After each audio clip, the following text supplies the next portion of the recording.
स्वागत है फ्रेंड्स आपके अपने होम साइंस चैनल प्लेटफॉर्म पर। पढ़ते रहिए, आगे बढ़ते रहिए।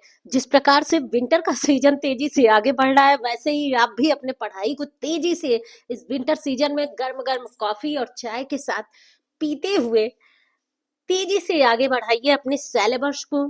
अब आपकी जो भी तैयारियां हैं, क्योंकि पता नहीं है कि कब डेट शीट आ जाए, है ना। तो तैयारी को मजबूत बनाते हुए इस विंटर सीजन में आराम से ओढ़ पहन के बैठे रहिए और गरम कॉफी के चुस्कियों के साथ पढ़ते रहिए, आगे बढ़ते रहिए। आइए देखते हैं कि हम क्या पढ़े थे। हम अपने टॉपिक पे ध्यान देते हैं कि हम क्या देखे थे। खाद्य पदार्थ में अदृश्य रासायनिक संकट देखे थे, है ना।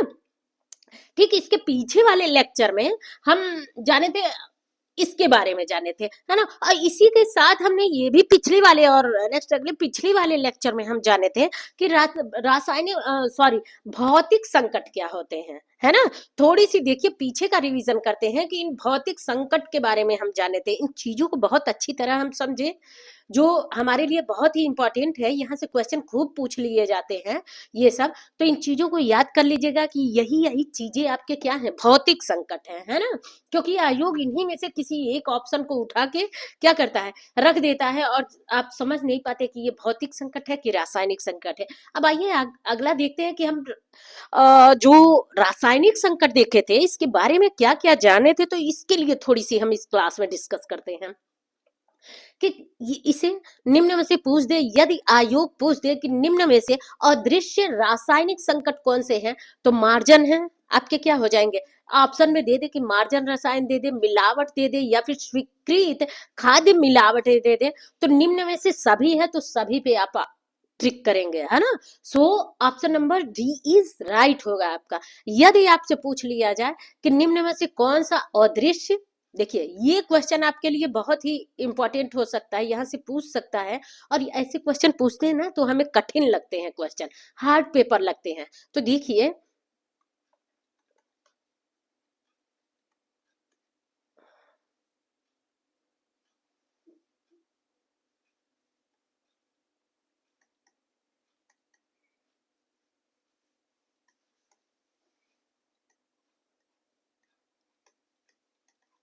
है ना, ये अगर दे दिया आपको और ऑप्शन में रख दिया कि रासायनिक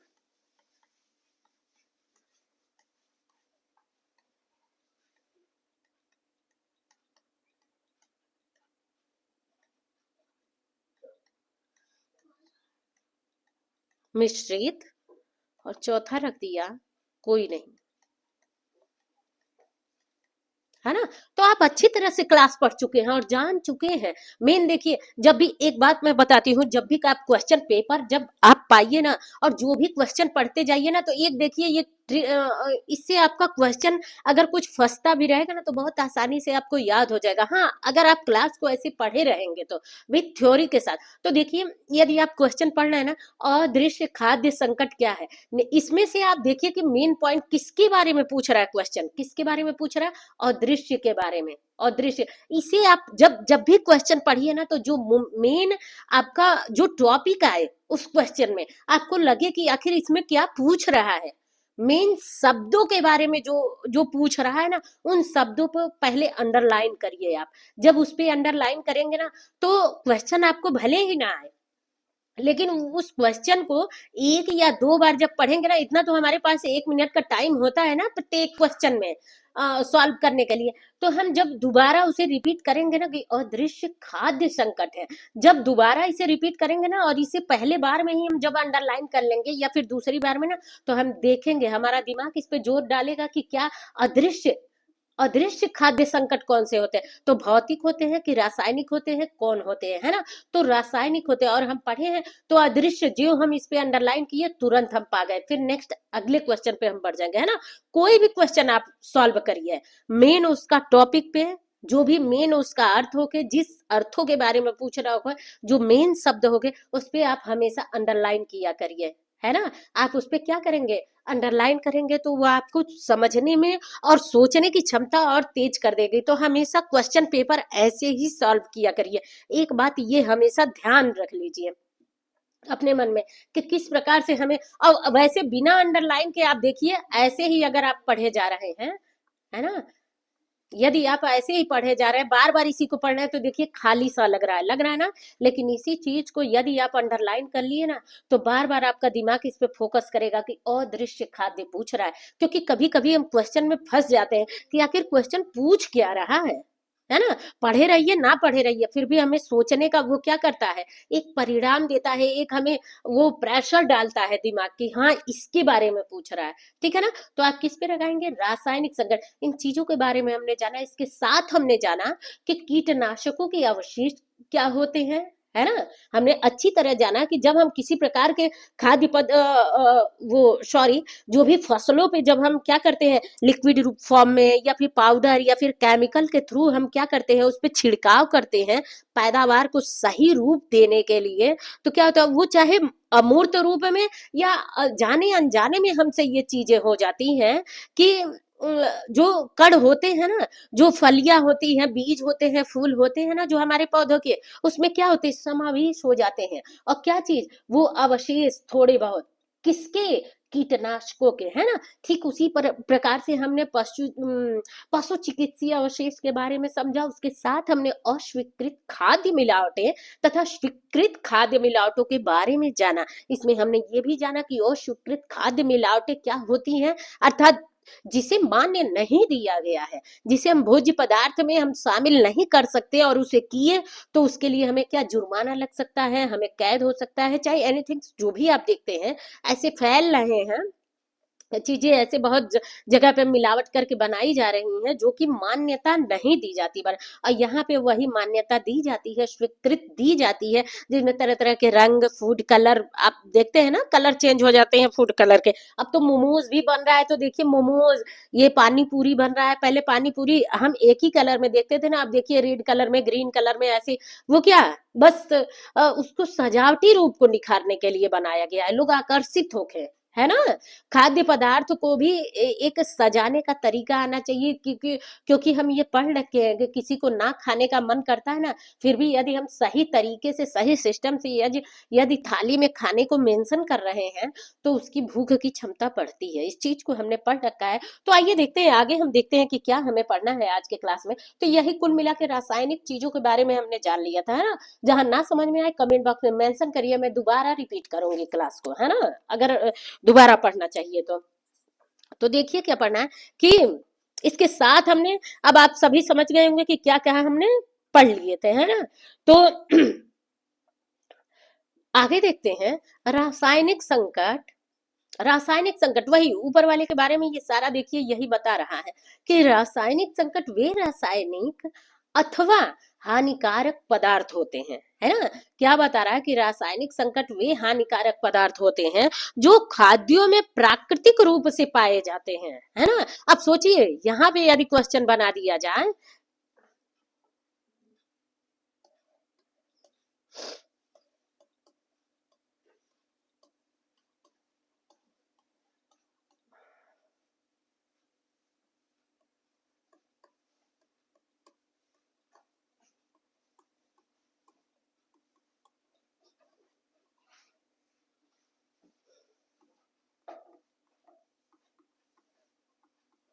हानिकारक, यहाँ समझिएगा, हानिकारक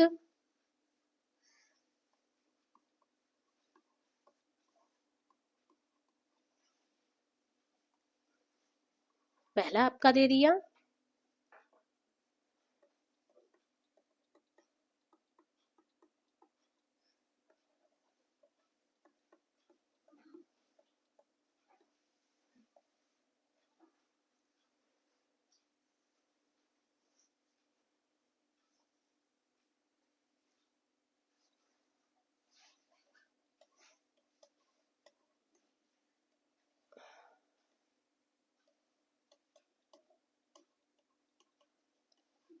है ना, ये दे दिया। तो क्या पूछ रहा है, प्राकृतिक रूप से हानिकारक, किसके रूप से, देखिए अंडरलाइन करिए जब भी आप क्वेश्चन को सॉल्व करिए, तो जो मेन पॉइंट वो पूछ रहा है ना, जो जो उस क्वेश्चन में पूछने की कोशिश कर रहा है, इस बात को समझ लीजिए। तो बहुत सारे क्वेश्चन ऐसे जो फंसते हैं ना आपके, उसे भी आप सॉल्व कर लेंगे, ये मेरा दावा है आपसे।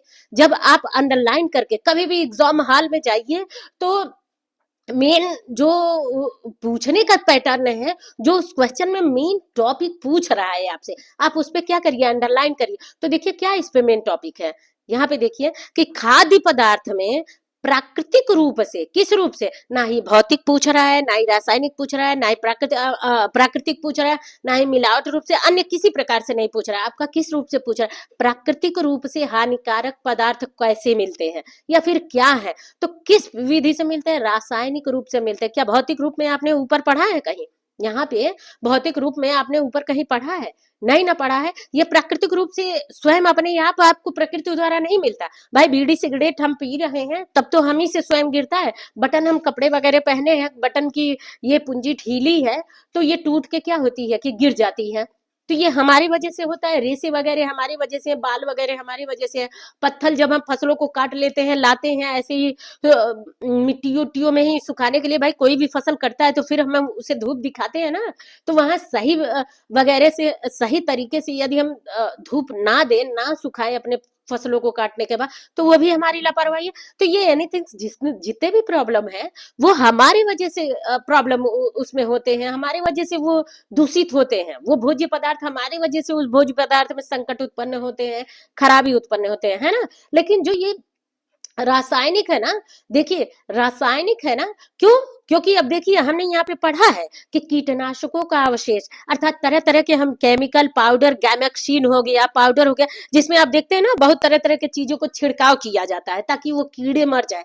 अब हम क्या कर रहे हैं, वो कीड़े तो मर जा रहे हैं, वो फसल क्या है, अभी भी प्रकृति द्वारा ही तो धूप मिट्टी से पैदा हो रहा है, लेकिन उसका क्या होता है कि उसका अंश उसमें अवशेष रह जाता है ना। तो ये प्रकृति द्वारा ही उसमें रह जा रहा है, जो कि भोजन हम ग्रहण करते हैं, बाद में उन अनाजों को खाते हैं, उन बीजों को खाते हैं, उन फलियों को खाते हैं, तो क्या होता है हमारे लिए संकट पैदा करता है अगर उस प्रकार से हम खाते हैं। अब मान लीजिए कि कहीं पे चिमनी है ना, चिमनी चल रहा है और उस चिमनी से धुआं तो निकलेगा ना, मतलब वो ईंट ऊट वगैरह बनाने वाली चिमनियां की बात कर रहे हैं, घर घर में की चिमनिया की बात नहीं हम कर रहे हैं, जो जहाँ पे ईंट ऊट भट्ठियां हैं जहाँ पे, तो वहां के आसपास के जो भी वातावरण है वो उन हवा से तो दूषित होंगे, जो भी पर्यावरण वहां के आसपास के हैं, गेहूं चाल धान वगैरह जो भी बोया जाएगा, तो वो फसल काटेंगे, तो वो फसल उसी वातावरण से तो पैदा हो रहा है, तो वो क्या है, प्रकृति द्वारा वो खराब है। अब प्रकृति द्वारा आप कहाँ पा रहे हैं, रासायनिक संकट में पा रहे हैं। ध्यान दीजिएगा इस बात को, भौतिक संकट में ना इसे लाइएगा। तो यहाँ से भी क्वेश्चन उठा सकता है। देखिए जो खाद्यों में प्राकृतिक रूप से पाए जाते हैं, अथवा खाद्यों में सॉरी अथवा खाद्यों में जाने या अनजाने में मिला दिया जाते हैं, है ना। हम जानबूझ के, अब देखिए जाने अनजाने में मिला दिया जाते हैं, जाने मतलब हम जानबूझ के मिलाते हैं, और अनजाने मतलब हम अनजानेपन में मिला देते हैं। अब देखिए इसका हम उदाहरण बता रहे हैं। अब यहाँ पे जब आप कीटनाशकों का प्रयोग कर रहे हैं तो जानबूझ के तो हम अपने अनाजों पे, फसलों पे छिड़काव करते हैं, पालक साग सब्जियों, मेथी चौलाई पालक जो भी है, बथुए वगैरह, उस पे क्या करते हैं हम, आप देखते हैं कि जितने लोग भी वीडियो देख रहे होंगे सबके पास खेत खलिहान होंगे होंगे ना, तो इतना जानते हैं ना कि फसलों, मान लीजिए आप शहर में हैं तो इतना सुनते हैं ना अपने दादी बाबा, चाहे अपने पेरेंट्स से, जो भी मम्मी पापा हैं तो उनसे सुनते होंगे ना कि गांव में इस समय खाद छिड़का जा रहा है ना, आप सुनते हैं ना, बहुत सारे टिड्डे लग रहे हैं, बहुत सारे कीड़े लग रहे हैं, ग्रीन कीड़े वो जो होते हैं, या फिर चूहे लग रहे हैं, काकरोच लग रहे हैं, जो भी लग रहे हैं, एनीथिंग जो भी कीड़े वगैरह लगते हैं। तो खैर हम कृषि से संबंधित नहीं पढ़ रहे हैं तो इसमें बहुत ज्यादा उस टॉपिक पे नहीं जाएंगे, लेकिन इतना बताएंगे जब उन कीड़ों को दूर करने के लिए हम रासायनिक चीजों का प्रयोग करते हैं तो जानबूझ के हम प्रयोग करते हैं, जानबूझ के ही तो प्रयोग करते हैं, लेकिन वो वो कीटनाशकों का अवशेष रह जाता है। कभी भी बुक आपके लिए गलत संदेश नहीं देगा, इसीलिए देखिए यहाँ पे अवशेष मेंशन किया। बार बार मैं इस टॉपिक को ध्यान देने की आपकी कोशिश कर रही हूँ, बस समझने का हेर फेर है। आप अच्छी तरह समझ रहे हैं तो बहुत अच्छी तरह क्लास को समझेंगे। तो देखिए अवशेष उसमें जोड़ दिया है कि हम जानबूझ के तो खाद वगैरह को छिड़कते हैं, लेकिन वो क्या है, वो रासायनिक है, और उसका तत्व हम मान लीजिए हम छिड़कते हैं तो फलियां या फिर बीज उज ऐसे ही तो सीधे सीधे रहते हैं, ऐसे ही लगे होते हैं ना फलियां और बीज उज जो भी होते हैं। तो इसमें मान लीजिए इसका अंश तो जरूर रह जाएगा, थोड़ा बहुत तो इसका अंश क्या होगा, यहाँ पे रह ही जाएगा, छिप छिपा के रह जाएगा, और उसी से आपका क्या हो रहा है, वो सिंचाई, खैर वो खराब नहीं करेगा, इतना होता है हमारे शरीर में, इतने वो क्या बोलते हैं कि जो भी हमारा शारीरिक क्षमता है वो एब्जॉर्ब कर लेता है उन चीजों को। इससे हमें कोई दिक्कत नहीं होता, क्योंकि फसलें ऐसे ही उगाई जाएंगी, नहीं तो पता चलेगा कि सारे कीटनाशकों कीटों से ही हमारे फसल वेस्ट हो जाएंगे। तो खैर उसकी बात नहीं है, लेकिन अवशेष हल्का फुल्का मिल ही जाता है ना। तो उस बात को वहां मिल सके, तो आप समझ लीजिए इस लाइन का मतलब कि जानबूझ के तो हम खाद वगैरह रासायनिक चीजों का हम छिड़काव करते हैं, और अनजाने में हम उसे खा भी लेते हैं। कि अच्छी तरह पालक लाइए तो उसे धुलिए ना, अच्छी तरह से सभी सब्जियां ना धुलिए। देखते हैं ना फलों वलों पे भी, जहाँ अंगूर वगैरह ग्रेप्स वगैरह के फल है, ये स्ट्रॉबेरी के हैं, तो वहां भी तो दवा छिड़के जाते होंगे, तभी तो वो फल इतने अच्छी तरीके से लगते हैं, मिलते वो पैदावार ज्यादा होती है। तो उस पे भी लगे होते हैं। आप देखते हैं ना जब अंगूर आता है तो ये होता है कि अच्छी तरह धुल के खाना चाहिए, है ना। तो वो जानबूझ के भी हम खा लेते हैं। तो उसी बात को यहाँ पे मेंशन किया गया है। आगे देखिए, इस संकटदायी वर्ग में कीटनाशक, रासायनिक अवशेष, विषैली धातुएं, है ना।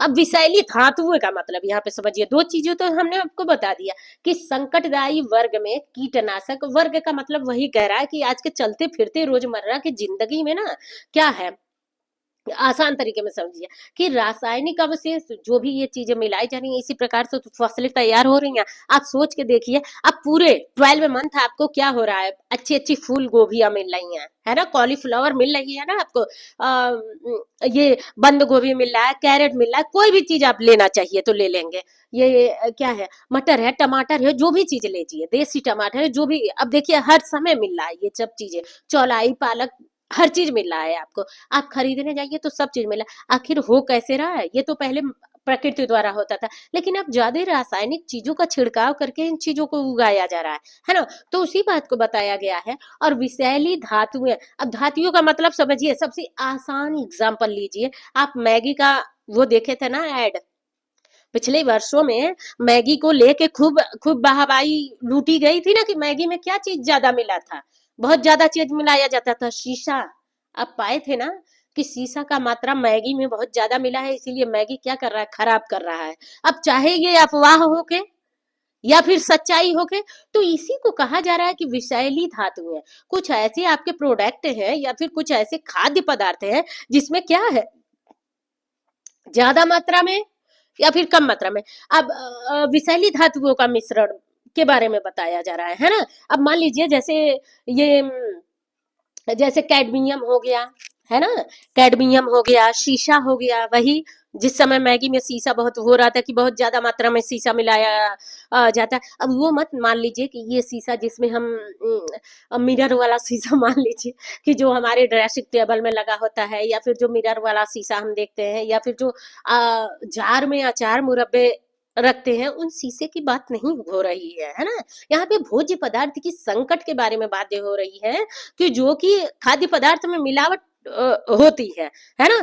तो देखिए, जिसकी मात्रा ज्यादा होने पे हमारे लिए हानिकारक हो सकती है। आर्सेनिक हो गया, क्रोमियम हो गया, अब ये सब कुल मिला के क्या हमारे लिए प्रभाव देते हैं, यदि ज्यादा मात्रा में हो जाता है तो क्या प्रभावित करते हैं, किडनी पे हमारी असर डालेंगे, हृदय रोग से संबंधित बीमारियां लाएंगे, तंत्रिका तंत्र पे हमारे प्रभाव डालेंगे, है ना, कैंसर से संबंधित हमारे लिए, कैंसर से संबंधित हमारे लिए समस्याएं उत्पन्न करेंगे। तो इन चीजों को बढ़ावा देंगे ये, है ना। तो उसके बारे में विषैली धातुओं के बारे में बताया, जबकि रासायनिक संकट में इसमें देखिए कि रासायनिक अवशेषों में, इसी प्रकार से रासायनिक अवशेषों में आप सुने होंगे बहुत ऐसे घरों में बताया जाता है कि जो गैमेक्सीन छीटा जाता है ना। हम अपने घर के मकान के अगल बगल ही अगर पालक वगैरह बो लेते हैं, या फिर ये क्या है, मटर है, टमाटर है, तो गैमेक्सीन लोग पहले छीट देते थे, है ना, मैलाथियान बोलते हैं, नेपथाल की नहीं सॉरी, नेपथाल की गोली तो हम वो कपड़े में डाल के रखते हैं, कपड़ा सेफ रखने के लिए, सिल्वर फिश वो कीड़े लग जाते हैं। और देखिए ये क्या होता है, एल्युमिनियम फास्फोसाइड होता है ना, फास्फाइड, ऐसे ही कुछ कहते हैं शायद, कि एल्युमिनियम फास्फाइड, उसे क्या बोलते हैं, सल्फास की गोलियां बोली जाती है। लेकिन इसे क्या करते हैं, अब मान लीजिए अनाज भंडारण में ज्यादा मात्रा में हम इन चीजों का प्रयोग करते हैं, है ना। आपसे क्वेश्चन में यहाँ से पूछ सकता है कि निम्न में से भंडारण में किन किन चीजों का प्रयोग कर सकते हैं। तो देखिए गैमेक्सिन, गैमेक्सिन हो गया आपका, एल्युमिनियम,